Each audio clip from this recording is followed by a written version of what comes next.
हम भगवान के मित्र हैं, हम भगवान के भक्त हैं, इसका अर्थ ये नहीं कि हमारे सारे कष्ट समाप्त हो जाएंगे। तुम भगवान के पिता भी हो, तो क्या भगवान श्री कृष्ण के पिता वसुदेव और देवकी को क्या जेल की हवा नहीं खानी पड़ी? 1 साल नहीं,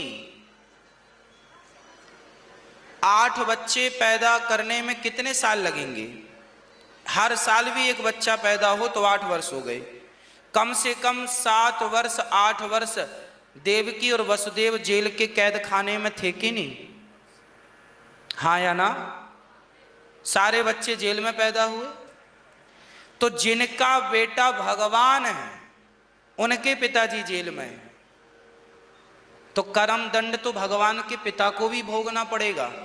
दशरथ जी को भी श्राप मिला था श्रवण के अंधे माता पिता का, तो उन्हें भी भोगना पड़ा, तड़पते तड़पते प्राण गए।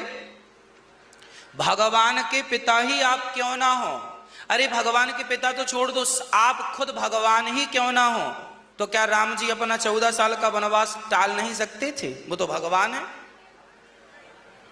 लेकिन नहीं, इस धरती में आए हैं भगवान भी, तो धरती के हिसाब से चलना पड़ेगा, यहाँ के संविधान के हिसाब से चलना पड़ेगा, यहाँ जो विधान है उस हिसाब से चलना पड़ेगा। भगवान को भी कष्ट उठाना पड़ा। माता सीता के पांव में कांटे चुभ जाते हैं ना, तो राम जी निकालते हैं, माता सीता जी की आंखों में आंसू आ जाते हैं। जंगल में जब नंगे पांव माता सीता चलती हैं, लवकुश के लिए क्या कुल्हाड़ी लेकर माता सीता को जंगल की लकड़ियां नहीं काटनी पड़ी?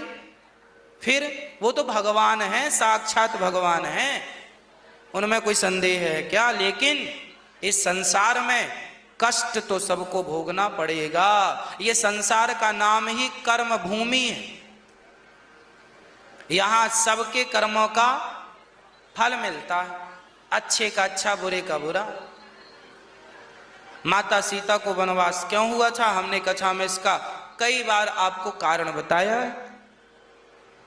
तो भोगना सबको पड़ेगा। पितामह भीष्म को क्या बाणों की सैया नहीं मिली? बचेगा कोई नहीं, तुम भगवान के कितने भी खास। सुदामा तो फिर भी मित्र थे, यहां तो हम पिता की बात कह रहे हैं।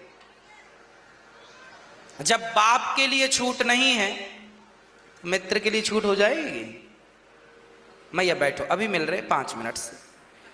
तो हमें इन बातों का ध्यान रखना चाहिए, ठीक है? कोई को छूट नहीं। सुदामा जी को कष्ट था, सुदामा जी इतने साल दुखी क्यों थे? क्योंकि उनके भाग्य में वो दुख था, किसी पिछले जन्म में कोई गलत काम हुआ होगा तो उसका दंड मिल गया।